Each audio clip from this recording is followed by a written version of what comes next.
Vicky Ford, Conservative MEP for the East of England. What was the EU's original purpose, do you think? What's the aim of this legislation, problematic though it might be? Oh, good question. The aim of this legislation, it goes back many, many decades, and it's to try and make sure that farmers, when they buy a Maris Piper potato, they know it's a Maris Piper potato. When they buy a certain sort of wheat, they know it's a certain sort of wheat. So that sort of framework has been there since the 1960s with certain known varieties.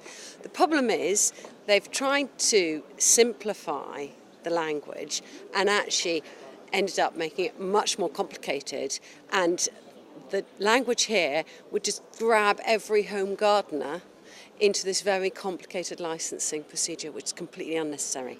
Is this an issue of unintended consequences, do you think? How has it come about that legislation could have been drafted where gardeners are almost accidentally included? I think it comes down to the fact that the person in the Commission who's been writing this quite simply must never have held a trowel in their hand. You know, they cannot possibly have ever been in a garden and realised that we have tens of thousands of different varieties of much loved garden plants, and you can't possibly try and register every single one of them.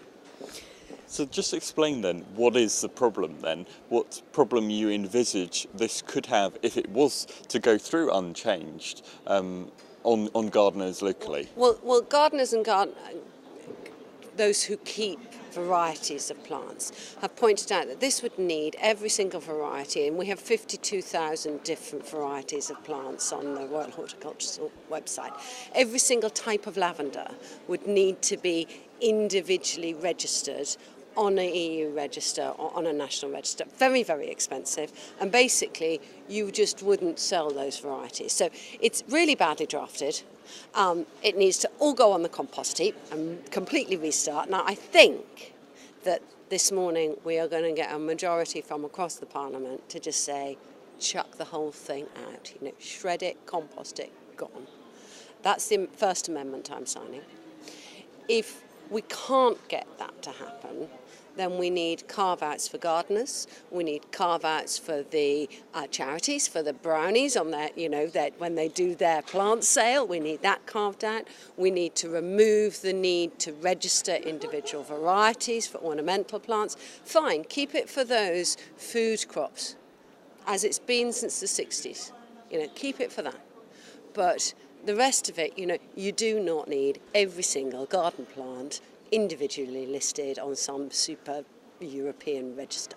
Now, I understand that you've met with gardeners and indeed garden centres and local growers, that kind of thing, in your constituency. So what kind of things are they telling you about this legislation and the potential problems it could cause, not just on local gardeners not being able to get their lavender, but on more importantly on, I suppose, jobs ultimately? Well, we in the East of England, we are home to some of the biggest seed-growing companies. They're household names: Thompson and Morgan, Mr. Fothergill's Seeds, Unwin Seeds. They're all based in the East of England because of our climate and because that they've grown up there. We have fantastic soil types for growing different types of seeds. So they called me together with the Horticultural Trade Association back in the summer and said, look at this, just from our point of view, the horticulture industry is worth over £10 billion a year to the UK.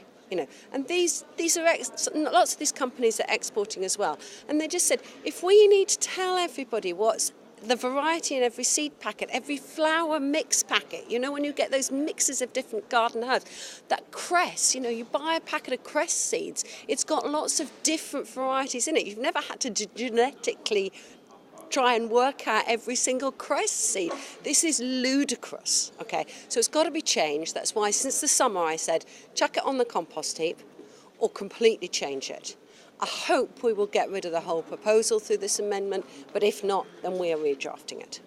Do you see a need for this law as the original aim appeared to be, to help farmers make sure they get the right variety and that kind of thing? Is there an honest aim there that still needs to get through? I don't think we need a change to the existing laws. The existing laws, there's an annex, a list on plants that since the 1960s, this is the list of specialist species that you say need to be registered, and they're basically the household names and brands of most of the food that we eat, so that the farmer in the field, when he buys his seeds from the large commercial growers, he knows what he's getting. I have no problem with that. The farmers have no problem with that. They want to see it continue. It may need a little bit of an update, but putting new plants onto that is quite a controversial subject, so it needs to be looked at carefully. This was meant to simplify, and it's gone completely in the wrong direction.